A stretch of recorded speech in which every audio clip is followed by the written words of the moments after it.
Unfortunately, she tells me that these attacks on people of Asian descent are increasing in the past few years. In this instance, the victim was getting off a Bloomington transit bus at West 4th Street in the Beeline Trail on Wednesday.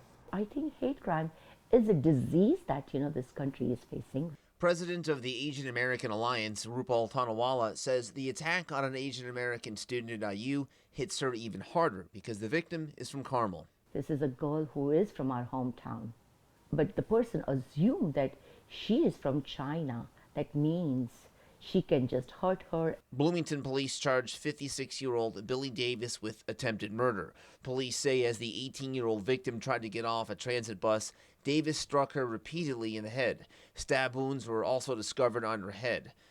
Indiana University Vice President for Diversity James Winbush tweeted, "No one should face harassment or violence due to their background, ethnicity, or heritage. Instead, the Bloomington and IU communities are stronger because of the vast diversity of identities and perspectives that make up our campus and community culture."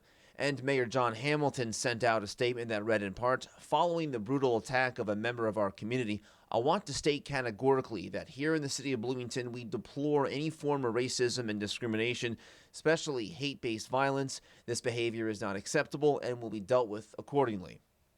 Corporate leaders, educational institute, leaders in the State House, City Council, everyone has to say that. Tanawala says although Asians have been targets of hate crimes for years, these crimes are more frequent, and so is the rhetoric around them.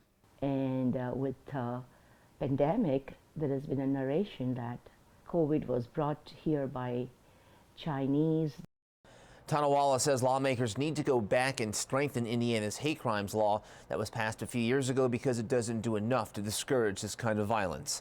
Adam Pinsker, Wish TV, wishtv.com, and follow us on Facebook.